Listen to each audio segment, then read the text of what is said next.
Madhusudan R Nayak ಅವರ ನೇತೃತ್ವದ ಆಯೋಗವು ಸಲ್ಲಿಸಿರುವ ಹಿಂದುಳಿದ ವರ್ಗಗಳ ಸಾಮಾಜಿಕ ಶೈಕ್ಷಣಿಕ ವರದಿಯನ್ನು ಮುಖ್ಯಮಂತ್ರಿ ಡಿಕೆ ಶಿವಕುಮಾರ್ ಅವರು ಕೂಡಲೇ ಬಿಡುಗಡೆ ಮಾಡಿ ಅದರಲ್ಲಿರುವ ಶಿಫಾರಸುಗಳನ್ನು ಜಾರಿಗೊಳಿಸಬೇಕು ಎಂದು ಹಿಂದುಳಿದ ವರ್ಗಗಳ ಒಕ್ಕೂಟದ ಪ್ರಧಾನ ಕಾರ್ಯದರ್ಶಿ ಹಾಗೂ ಮಾಜಿ ವಿಧಾನ ಪರಿಷತ್ ಸದಸ್ಯ ಆರ್ಕೆ ಸಿದ್ದರಾಮಣ್ಣ ಆಗ್ರಹಿಸಿದರು.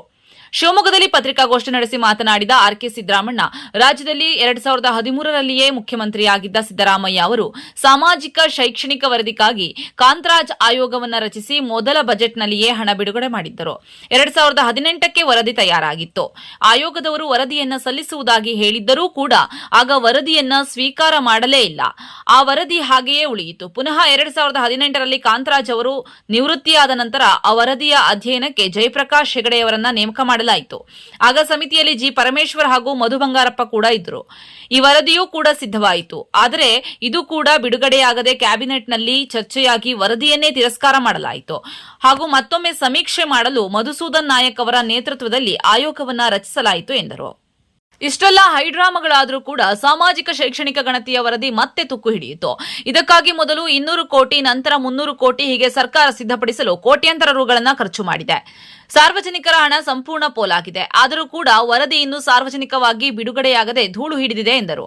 ಕಾಂಗ್ರೆಸ್ ಸರ್ಕಾರಕ್ಕೆ ಹಿಂದುಳಿದವರ ಬಗ್ಗೆ ನಿಜವಾಗಿಯೂ ಕಾಳಜಿ ಇದ್ದರೆ ಈಗ ಶಾಶ್ವತ ಆಯೋಗದ ಮುಂದಿರುವ ಈ ಸಮೀಕ್ಷಾ ವರದಿಯನ್ನ ಈಗಾಗಲೇ ಮುಖ್ಯಮಂತ್ರಿಯಾಗಿದ್ದ ಸಿದ್ದರಾಮಯ್ಯ ಅವರು ತಮ್ಮ ಸ್ಥಾನವನ್ನ ಬಿಡುವ ಒಂದು ದಿನದ ಮುಂಚೆ ಸ್ವೀಕರಿಸಿದ್ದಾರೆ. ಈಗ ಅದು ಈಗಿನ ಮುಖ್ಯಮಂತ್ರಿ ಡಿಕೆ ಶಿವಕುಮಾರ್ ಅವರ ಮುಂದೆ ಇದೆ. ಅವರಾದರೂ ಮನಸ್ಸು ಮಾಡಿ ಶೀಘ್ರವಾಗಿ ಮಧುಸೂದನ್ ನಾಯಕ್ ಅವರ ವರದಿಯನ್ನು ಕ್ಯಾಬಿನೆಟ್ನಲ್ಲಿ ಚರ್ಚಿಸಿ ಚರ್ಚೆಗೆ ಅವಕಾಶ ಮಾಡಿಕೊಟ್ಟು ಹಿಂದುಳಿದ ವರ್ಗಗಳಿಗೆ ನ್ಯಾಯ ಕಲ್ಪಿಸಬೇಕು ಎಂದು ಆಗ್ರಹಿಸಿದರು.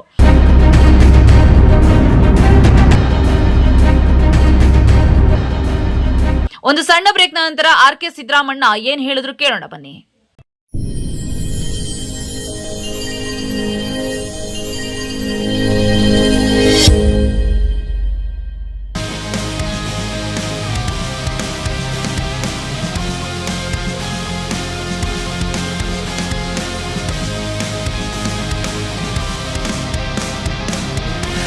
ನಂಜಪ್ಪ ಲೈಫ್ ಕೇರಲ್ಲಿ first time Velys robot use ಮಾಡಿ robotic assistant left side knee replacement start ಮಾಡ್ತಿದ್ದೀವಿ. ಆ system is directly from USA imported one.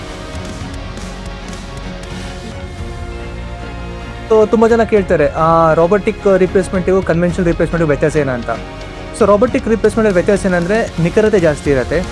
ಈ ನಾವು ಕನ್ವೆನ್ಷನಲ್ಲಿ ನಾವು ಮಾಂಸಖಂಡ MCL ಲಿಗಮೆಂಟ್ ಅಂತ ಇರುತ್ತೆ, ಲಿಗಮೆಂಟ್ ರಿಲೀಸ್ ಜಾಸ್ತಿ ಮಾಡ್ತೀವಿ. ಸೊ ಪೇಷಂಟಿಗೆ ಪೋಸ್ಟ್ ಸರ್ಜರಿ ಪೇನ್ ಇರುತ್ತೆ. ಬಟ್ ನಮ್ಮ ರೋಬೋಟಿಕ್ಸಲ್ಲಿ ನಾವು ಅದನ್ನು ರಿಲೀಸ್ ಮಾಡೋ ಅವಶ್ಯಕತೆ ಇರೋಲ್ಲ. ಮತ್ತು ಮೊಬಿಲಿಟಿ ಅರ್ಲಿ ರಿಕವರಿ ಇರುತ್ತೆ, ಮತ್ತು ಅಲೈನ್ಮೆಂಟ್ ಪ್ರಿಸೈಸ್ ಬರುತ್ತೆ. ಇದರ ಡಿಫ್ರೆಂಟ್ ವೇರಿಯೇಷನ್ ಬರುತ್ತೆ. ಒಂದು ಕೈನೆಮ್ಯಾಟಿಕ್ ಅಲೈನ್ಮೆಂಟ್ ಅಂತ ಕರಿತೀವಿ, ಒಂದು ರಿವರ್ಸ್ ಕೈನೆಮ್ಯಾಟಿಕ್ ಅಲೈನ್ಮೆಂಟ್ ಅಂತ ಕರಿತೀವಿ. ಸೊ ಈ ಸಿಸ್ಟಮ್ ನಮಗೆ ಸರ್ಜನ್ಸ್ಗೆ ರಿಯಲ್ ಟೈಮ್ ಇಮೇಜಿಂಗ್ ಕೊಡೋದ್ರಿಂದ ನಮಗೆ ಎಷ್ಟು ಆ್ಯಕ್ಯುರೇಟಾಗಿ ಬೋನ್ ಕಟ್ ಮಾಡಬೇಕು ಮತ್ತು ಎಷ್ಟು ಆ್ಯಕ್ಯುರೇಟಾಗಿ ಹ್ಯಾಂಗಲಲ್ಲಿ ಇನ್ಸಿಷನ್ ತಗೋಬೇಕು ಅನ್ನೋದಕ್ಕೆ ಹೆಲ್ಪ್ ಆಗುತ್ತೆ.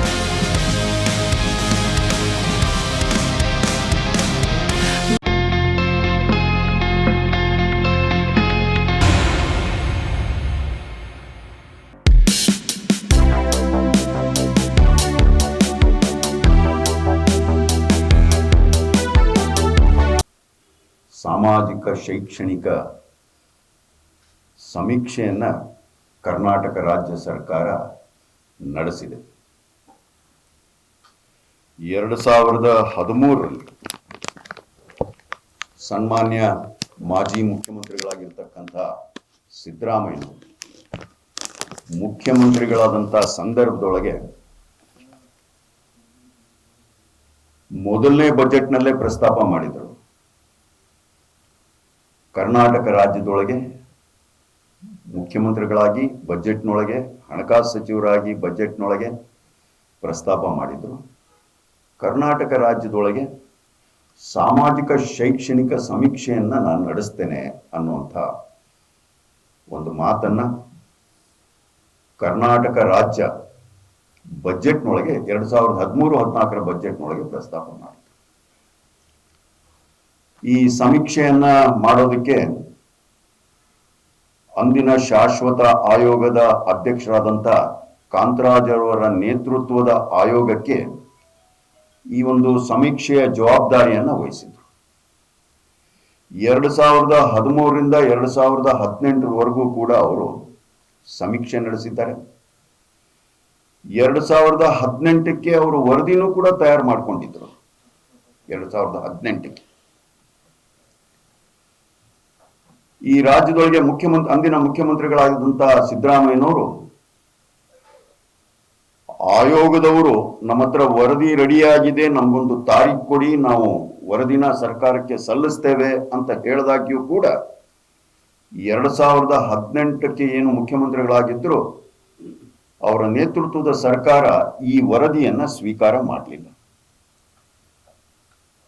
ಈ ವರದಿಯನ್ನ ತಯಾರು ಮಾಡಬೇಕಾದ್ರೆ ಅಧಿಕೃತವಾದಂತಹ ಮಾಹಿತಿ ಪ್ರಕಾರ ಸುಮಾರು 200 ಕೋಟಿ ರೂಪಾಯಿಗಳ ವೆಚ್ಚವನ್ನ ಕಾಂತರಾಜ್ ಅವರ ನೇತೃತ್ವದ ಏನು ಶಾಶ್ವತ ಹಿಂದುಳಿದ ವರ್ಗಗಳ ಆಯೋಗ ಇತ್ತು, ಈ ಸಮೀಕ್ಷೆಯನ್ನ ನಡೆಸಿದೆ. ಸಮೀಕ್ಷೆಗೆ ಸರ್ಕಾರ 200 ಕೋಟಿ ರೂಪಾಯಿಗಳನ್ನ ಕೊಟ್ಟಿದೆ. 2018ಕ್ಕೆ ಅವರು ಸ್ವೀಕಾರ ಮಾಡಲಿಲ್ಲ ಸಿದ್ದರಾಮಯ್ಯನು. ಅದಾದ ನಂತರ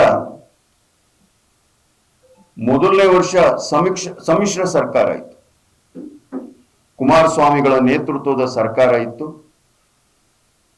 ಪುಟ್ಟರಂಗ ಶೆಟ್ಟರು ಕೂಡ ಸಮಾಜ ಕಲ್ಯಾಣ ಹಿಂದುಳಿದ ವರ್ಗಗಳ ಮಂತ್ರಿಗಳಿದ್ರು.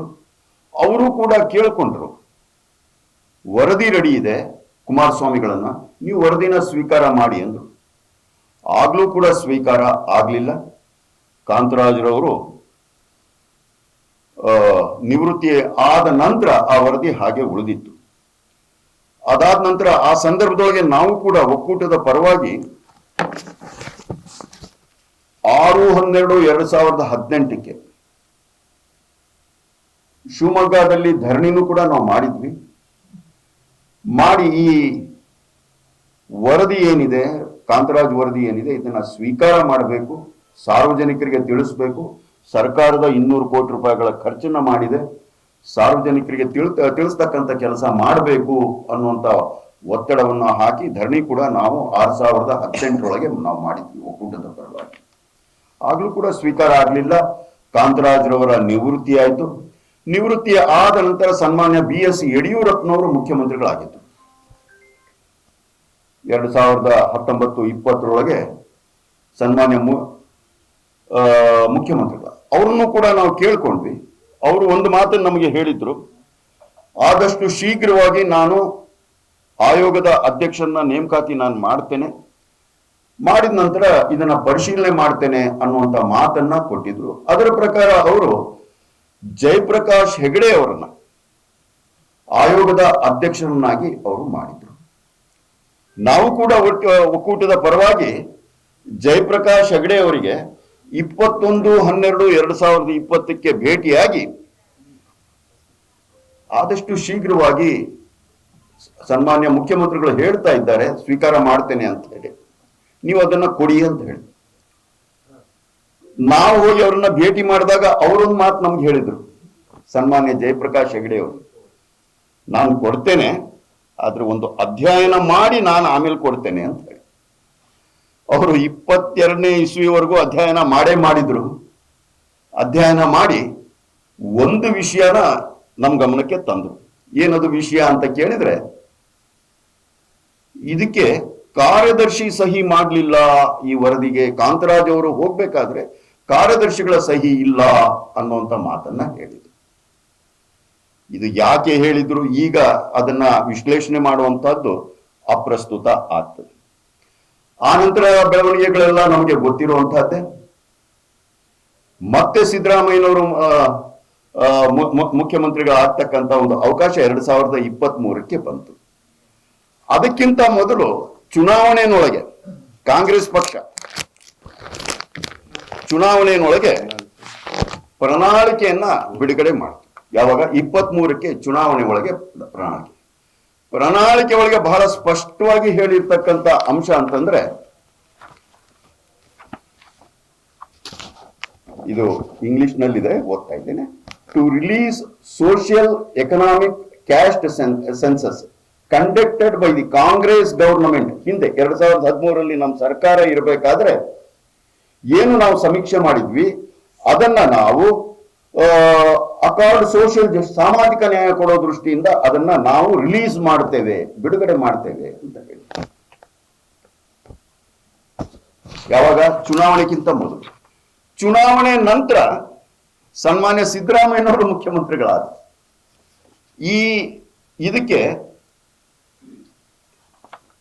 ಇದೇನಿದೆ ಇದು ಪ್ರಣಾಳಿಕೆ ಒಳಗೆ ಅವರು ಹೇಳಬೇಕಾದ್ರೆ ಈಗಿನ ಮುಖ್ಯಮಂತ್ರಿಗಳಾಗಿರ್ತಕ್ಕಂಥ ಸನ್ಮಾನ್ಯ ಡಿ.ಕೆ. ಶಿವಕುಮಾರ್ ಅವರು ಕೆಪಿಸಿಸಿಯ ಅಧ್ಯಕ್ಷರಾಗಿ, ಅದೇ ರೀತಿ ಸಿದ್ದರಾಮಯ್ಯನವರು ಶಾಸಕಾಂಗ ಪಕ್ಷದ ನಾಯಕರಾಗಿ, ಈಗಿನ ಯಾರು ಕೆಪಿಸಿಸಿ ಅಧ್ಯಕ್ಷರಿದ್ದಾರೆ ಬಿ.ಕೆ. ಹರಿಪ್ರಸಾದ್, ಎಂ.ಬಿ. ಪಾಟೀಲ್, ಮತ್ತೆ ನಮ್ಮ ಈಗಿನ ಉಪಮುಖ್ಯಮಂತ್ರಿಗಳಾಗಿರ್ತಕ್ಕಂಥ ಪರಮೇಶ್ವರ್ ಅವರು.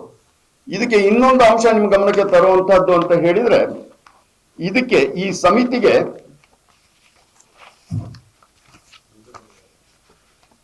ಚೇರ್ಮನ್ ಯಾರು ಅಂತ ಕೇಳಿದ್ರೆ ಪರಮೇಶ್ವರ್ ಅವರೇ ಚೇರ್ಮನ್. ಯಾವುದಕ್ಕೆ? ಈ ಪ್ರಣಾಳಿಕೆಗೆ. ಅದಕ್ಕೆ ವೈಸ್ ಚೇರ್ಮನ್ಗಳು ಯಾರ್ಯಾರು ಅಂತ ಕೇಳಿದ್ರೆ ನಮ್ಮ ಜಿಲ್ಲೆಯ ಮಾಜಿ ಮಂತ್ರಿಗಳಾಗಿರ್ತಕ್ಕಂಥ ಮಧು ಬಂಗಾರಪ್ಪನವರು ವೈಸ್ ಚೇರ್ಮನ್. ಮ್ಯಾನಿಫೆಸ್ಟೋ ಬಿಡುಗಡೆ ಆಗಿದೆ. ಯಾವಾಗ? 2023ಕ್ಕೆ ಜನಮತ ಅವರಿಗೆ ಸಿಕ್ಕು ಮತ್ತೆ ಸನ್ಮಾನ್ಯ ಮುಖ್ಯಮಂತ್ರಿಗಳಾಗಿ ಸಿದ್ದರಾಮಯ್ಯನವರು ನಾವು ಅವರು ಆದ ದಿನದಿಂದಾನೂ ಕೂಡ ಅವ್ರ ಗಮನಕ್ಕೆ ನಾವು ತರ್ತಾ ಇದ್ದೇವೆ. ಈ ರಾಜ್ಯದ ಜನನು ಕೂಡ ತರ್ತಾ ಇದ್ದಾರೆ. ದಯಮಾಡಿ ಈ ಸಮೀಕ್ಷೆನ ಏನಿದೆ ಅನ್ನುವಂಥದ್ದನ್ನ ರಿಲೀಸ್ ಮಾಡಿ ಅಂತ ಹೇಳಿ. ಒಂದು ಹಂತದಲ್ಲಿ ಜಯಪ್ರಕಾಶ್ ಹೆಗಡೆ ಅವರಿಂದ ಸ್ವೀಕಾರ ಆಯ್ತು, ವರದಿ ಸ್ವೀಕಾರ ಆಯ್ತು. ಸ್ವೀಕಾರ ಆದ ನಂತರ ಅದನ್ನ ಕ್ಯಾಬಿನೆಟ್ಗೂ ತರಲಾಯ್ತು. ಕ್ಯಾಬಿನೆಟ್ ನಲ್ಲಿ ಚರ್ಚೆನೂ ಆಯ್ತು. ಅದು ಯಾವ ಕಾರಣಕ್ಕೆ ಅಂತ ನಮಗೆ ಗೊತ್ತಿಲ್ಲ. ಆ ವರದಿನ ರಿಜೆಕ್ಟ್ ಮಾಡ್ತು. ಬಿಡುಗಡೆ ಅಷ್ಟೇ ಅಲ್ಲ, ವರದಿನ ಕಾಂತರಾಜ್ರವರು ಮತ್ತೆ ಜಯಪ್ರಕಾಶ್ ಹೆಗಡೆ ಅವರು ಮಾಡಿದಂತ ವರದಿನ ರಿಜೆಕ್ಟ್ ಮಾಡ್ಲಾಯ್ತು, ತಿರಸ್ಕಾರ ಮಾಡ್ಲಾಯ್ತು. ತಿರಸ್ಕಾರ ಮಾಡೋದು ಅಷ್ಟೇ ಅಲ್ಲ, ಮತ್ತೊಂದು ಸಾರಿ ನಾವು ಸಮೀಕ್ಷೆ ಮಾಡ್ತೇವೆ ಅಂತ ಹೇಳಿ, ಈಗಿನ ಯಾರು ಶಾಶ್ವತ ಆಯೋಗದ ಅಧ್ಯಕ್ಷರಿದ್ದಾರೆ ಮಂಜುನಾಥ್ ನಾಯಕ್, ಮಧುಸೂದನ್ ನಾಯಕ್ ನೇತೃತ್ವದ ಇದಕ್ಕೆ 2025ರಲ್ಲಿ ಸಮೀಕ್ಷೆ ಮಾಡಲಿಕ್ಕೆ ಒಂದು ಅವಕಾಶ ಕೊಡ್ತಾರೆ. ಕಾಂತರಾಜ್ ವರದಿ ಸಮೀಕ್ಷೆನ 200 ಕೋಟಿ ಖರ್ಚು ಮಾಡಿ ಕ್ಯಾಬಿನೆಟ್ನ ಅವರು ಹೇಳದಂತ ಯಾವುದು ಮ್ಯಾನಿಫೆಸ್ಟೋದಲ್ಲಿ ಹೇಳದಂತ ಸಂಗತಿಗಳನ್ನ ಮರೆತು ಕ್ಯಾಬಿನೆಟ್ನೊಳಗೆ ರಿಜೆಕ್ಟ್ ಮಾಡಿ ಆನಂತರ ನಮ್ಮ ಮಧುಸೂದನ್ ನಾಯಕರವರ ನೇತೃತ್ವದ ಶಾಶ್ವತ ಆಯೋಗಕ್ಕೆ ಇನ್ನೊಂದು ಬಾರಿ ಸಮೀಕ್ಷೆ ನಡೆಸಿ ಅಂತ ಹೇಳಿ ಅವರಿಗೆ ಸರ್ಕಾರ ಕೇಳ್ಕೊಳ್ತು. ಅವರು ಕೂಡ ಸಮೀಕ್ಷೆ ನಡೆಸಿ ವರದಿನ ಯಾವತ್ತು ತಗೊಂಡಿದ್ದಾರೆ ಸನ್ಮಾನ್ಯ ಸಿದ್ದರಾಮಯ್ಯನವರು ಅಂತ ಕೇಳಿದ್ರೆ, ಆ ವರದಿನ ರಾಜೀನಾಮೆ ಮಾರನೇ ದಿನ ಬೆಳಿಗ್ಗೆ ಕೊಡ್ತೇನೆ ಅಂತ ಅಂದ್ರೆ ಹಿಂದಿನ ದಿನ ಅದನ್ನ ಸ್ವೀಕಾರ ಮಾಡಿದ್ದಾರೆ. ಇದಿಷ್ಟನ್ನು ನಾವು ಯಾಕೆ ಒಕ್ಕೂಟದಿಂದ ಪ್ರಸ್ತಾಪ ಮಾಡ್ತಾ ಇದ್ದೀವಿ ಅಂತಂದ್ರೆ, ಪಕ್ಕದ ತೆಲಂಗಾಣದೊಳಗೆ ಈ ಸಮೀಕ್ಷಾ ವರದಿ ನಮ್ದು ಪ್ರಾರಂಭ ಆಗಿರೋದು 2013ರಲ್ಲಿ. ಅವರು ಇತ್ತೀಚೆಗೆ ಬಂದು 1 ವರ್ಷದಲ್ಲಿ ಮಾಡಾಯ್ತು. ಅದೇ ರೀತಿ ನಿತೀಶ್ ಕುಮಾರ್ ಅವರು ಬಿಹಾರದಲ್ಲಿ ಸಮೀಕ್ಷೆ ಮಾಡಿ ಬಿಡುಗಡೆ ಆಗಿ ಅದರ ಪ್ರಕಾರ ಅನುಷ್ಠಾನಗೊಳಿಸ್ತಕ್ಕಂಥ ಕೆಲಸ ಆಗ್ತಾ ಇದೆ. ಇವತ್ತಿನ ದಿನ ನಾವು ಸರ್ಕಾರಕ್ಕೆ ಆಗ್ರಹ ಮಾಡ್ತೇವೆ, ಇದು ನಿಮ್ಮ ಜನಕ್ಕೆ ಕೊಟ್ಟಂತ ನೀವು ಆಶ್ವಾಸನೆ ಇದೆ, ಕೇವಲ ಹಿಂದುಳಿದ ವರ್ಗಕ್ಕೆ ಸಂಬಂಧಪಟ್ಟಂತ ವಿಚಾರ ಅಲ್ಲ ಇದು. ಸಾಮಾಜಿಕ ನ್ಯಾಯ ಯಾರೆಲ್ಲರಿಗೆ ಬೇಕು ಅವರೆಲ್ಲರಿಗೂ ಕೂಡ ಈ ವರದಿಯ ಆಧಾರದ ಮೇಲೆ ಮುಂದಿನ ದಿನಗಳಲ್ಲಿ ನೀತಿ ನಿರೂಪಣೆ ಆಗ್ಬೇಕಾಗಿರ್ತಕ್ಕಂಥ ಸಂದರ್ಭ.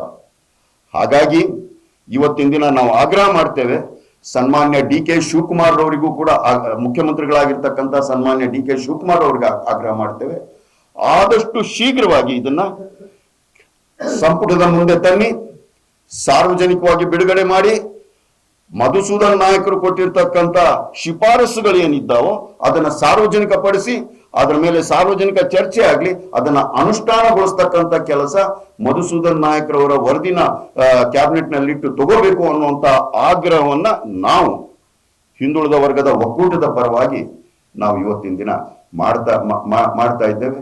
ಆದಷ್ಟು ಶೀಘ್ರವಾಗಿ ಅವರು ಸ್ವೀಕಾರ ಮಾಡಬೇಕು. ಅದನ್ನ ಕ್ಯಾಬಿನೆಟ್ ಸ್ವೀಕಾರ ಆಗೋಗ್ಬಿಟ್ಟಿದೆ ಸರ್ಕಾರದ ಕಡೆಯಿಂದ. ಈಗ ಸನ್ಮಾನ್ಯ ಶಿವಕುಮಾರ್ ಅವರು ಮಾಡಬೇಕಾಗಿರ್ತಕ್ಕಂಥ ಕೆಲಸ ಅಂತಂದ್ರೆ ಅದನ್ನ ಕ್ಯಾಬಿನೆಟ್ನೊಳಗೆ ತಂದು ಸಾರ್ವಜನಿಕವಾಗಿ ಬಿಡುಗಡೆ ಮಾಡಿ ಶಿಫಾರಸುಗಳನ್ನ ಅನುಷ್ಠಾನಗೊಳಿಸ್ತಕ್ಕಂಥ ಕೆಲಸವನ್ನ ಮಾಡಬೇಕು. ಈಗ ಉಳಿದಿರ್ತಕ್ಕಂಥದ್ದು ಅವರಿಗೆ ಅವಕಾಶ ಇನ್ನೊಂದು ಒಂದೂವರೆ ವರ್ಷ ಅವರಿಗೆ ಅವಕಾಶ ಇರಬಹುದು. ಆ 1.5 ವರ್ಷದೊಳಗೆ ಈ ಸಾಮಾಜಿಕ ನ್ಯಾಯ ಕೊಡ್ತಕ್ಕಂಥ ಕೆಲಸವನ್ನ ಅವ್ರು ಮಾಡಬೇಕು ಅನ್ನುವಂಥ ಆಗ್ರಹವನ್ನು ಮಾಡ್ತೇವೆ. ಸನ್ಮಾನ್ಯ ಸಿದ್ದರಾಮಯ್ಯನವ್ರಿಗೂ ಆಗ್ರಹ ಮಾಡ್ತೇವೆ. ಈಗಲೂ ಕೂಡ ಅವರು ನಮ್ಮ ಶಾಸಕಾಂಗದೊಳಗೆ ಅವರು ಕೂಡ ಇದ್ದಾರೆ. ಇವತ್ತಿನ ದಿನ ನೀವು ಮುಖ್ಯಮಂತ್ರಿಗಳಾದಂತ ಸಂದರ್ಭದೊಳಗೆ ಅದನ್ನ ಸ್ವೀಕಾರ ಮಾಡಿದ್ರಿ, ಜಾರಿಗೊಳಿಸ್ಲಿಕ್ಕೆ ಕೊಡ್ಲಿಲ್ಲ. ಯಾವ ಶಕ್ತಿಗಳು ನಿಮ್ಮನ್ನ ತಡೆದಿದ್ವೋ ನಮ್ಗೆ ಗೊತ್ತಿಲ್ಲ. ಆದ್ರೆ ನೀವು ಈಗ ಸನ್ಮಾನ್ಯ ಡಿ.ಕೆ. ಶಿವಕುಮಾರ್ ಅವರ ಮೇಲೆ ಒತ್ತಡವನ್ನ ಹಾಕಿ ಅದನ್ನ ಸ್ವೀಕಾರ ಆಗುವಂತ ಅದನ್ನ ಶಿಫಾರಸುಗಳನ್ನ ಅನುಷ್ಠಾನಗೊಳಿಸ್ತಕ್ಕಂಥ ಕೆಲಸನ ತಾವು ಕೂಡ ಮಾಡಬೇಕು ಅನ್ನುವಂತ ಆಗ್ರಹವನ್ನ ಸನ್ಮಾನ್ಯ ಸಿದ್ದರಾಮಯ್ಯನವರಲ್ಲೂ ಕೂಡ ನಾವು ಮಾಡ್ತಾ ಇದ್ದೀವಿ.